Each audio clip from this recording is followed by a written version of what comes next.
السلام علیکم ورحمۃ اللہ وبرکاتہ۔ زبان کی حفاظت۔ اللہ تعالیٰ نے انسانوں اور جنوں کو بے شمار نعمتوں سے نوازا ہے۔ ان میں سے زبان ایک بہت بڑی نعمت ہے۔ اس کا صحیح استعمال حصول ثواب اور غلط استعمال وعید عذاب ہے۔ یہی وجہ ہے کہ احادیث نبوی میں اصلاح زبان کو ضروری قرار دیا گیا ہے۔ مومن کی شان۔ بخاری حدیث نمبر 6018۔ رسول اللہ صلی اللہ علیہ وسلم نے فرمایا، جو شخص اللہ تعالی اور یوم آخرت پر ایمان رکھتا ہے اسے چاہیے کہ وہ بھلائی کی بات کہے ورنہ خاموش رہے۔ بہترین مسلمان۔ بخاری حدیث نمبر 11۔ سیدنا ابو موسیٰ رضی اللہ تعالی عنہ فرماتے ہیں کہ میں نے عرض کیا، اے اللہ کے رسول صلی اللہ علیہ وسلم، مسلمانوں میں افضل کون ہے؟ تو آپ صلی اللہ علیہ وسلم نے فرمایا، جس کی زبان اور ہاتھ سے دوسرے مسلمان محفوظ ہوں۔ کہتے ہیں کہ زبان کا نشتر لوہے کے نیزے سے زیادہ گہرا زخم کرتا ہے، لہٰذا بہترین مسلمان بننے کے لیے اپنی زبان پر قابو رکھنا اور دوسرے مسلمان کی عزت اور نفس کا خیال رکھنا بہت ضروری ہے۔ بخاری حدیث نمبر 67۔ نبی کریم صلی اللہ علیہ وسلم نے فرمایا، ایک مسلمان کے لیے دوسرے مسلمان کا خون، مال اور اس کی عزت و آبرو قابل احترام ہے۔ جنت کی ضمانت۔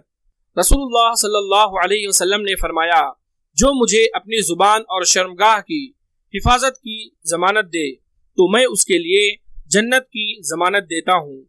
جس طرح زبان اور شرمگاہ کی حفاظت کرنے کی بنا پر جنت کی بشارت دی گئی ہے، ایسے ہی ان دونوں کی حفاظت میں کوتاہی کرنے والوں کے لیے تنبیہ ہے۔ ترمذی حدیث نمبر 2004۔ اس حدیث کی سند صحیح ہے۔ رسول اللہ صلی اللہ علیہ وسلم نے فرمایا، کیا تم جانتے ہو کہ لوگوں کو کثرت کے ساتھ کون سی چیز جہنم میں داخل کرے گی؟ وہ دو کھوکھلی چیزیں زبان اور شرمگاہ ہیں۔ زبان کے خطرات۔ ترمذی حدیث نمبر 2410۔ اس حدیث کی سند صحیح ہے۔ سیدنا سفیان بن عبداللہ رضی اللہ تعالی عنہ بیان کرتے ہیں کہ میں نے عرض کیا، یا رسول اللہ صلی اللہ علیہ وسلم، مجھے ایسی بات بتلائیے جس کو میں مضبوطی سے تھام لوں۔ آپ صلی اللہ علیہ وسلم نے فرمایا، تم کہو میرا رب اللہ تعالی ہے، پھر اس پر جم جاؤ۔ میں نے عرض کیا، یا رسول اللہ صلی اللہ علیہ وسلم، سب سے زیادہ خطرے والی چیز جس کا آپ کو مجھ سے اندیشہ ہو کیا ہے؟ آپ صلی اللہ علیہ وسلم نے اپنی زبان پکڑی، پھر فرمایا، یہ زبان ہے۔ ہمیشہ دوران گفتگو تدبر و تفکر کو ملحوظ رکھنا چاہیے، کیونکہ زبان کی ذرا سی لاپرواہی انسان کو دنیا و آخرت کے آرام و مصائب سے دوچار کر سکتی ہے۔ ارشاد باری تعالی ہے، سورہ قاف آیت نمبر 18، ما یلفظ من قول الا لدیہ رقیب عتید۔ انسان جو لفظ بھی بولتا ہے تو اس کے پاس ہی ایک نگراں موجود ہوتا ہے، یعنی انسان کی ہر بات ریکارڈ ہوتی ہے۔ بخاری حدیث نمبر 6477۔ رسول اللہ صلی اللہ علیہ وسلم نے فرمایا، آدمی ایک بات کرتا ہے، اس میں غور و فکر نہیں کرتا، اور وہ اس بات کی وجہ سے مشرق و مغرب کے درمیان مسافت سے بھی زیادہ جہنم کی طرف گر جاتا ہے۔ ترمذی حدیث نمبر 2407۔ اس حدیث کی سند حسن ہے۔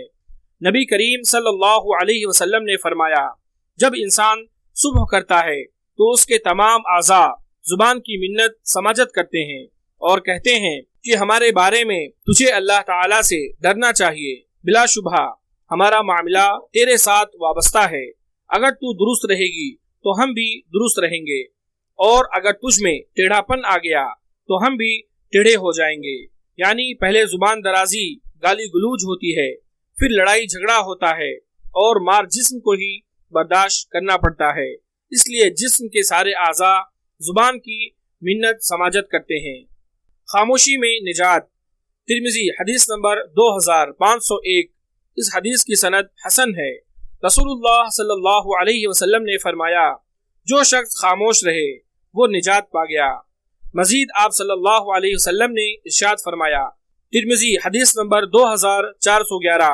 اس حدیث کی سند حسن ہے۔ اللہ کے ذکر کے علاوہ زیادہ باتیں نہ کیا کرو، اس لیے کہ اللہ کے ذکر کے علاوہ زیادہ باتیں دل کی سختی ہیں، اور لوگوں میں اللہ تعالیٰ سے سب سے زیادہ دور سخت دل والا آدمی ہے۔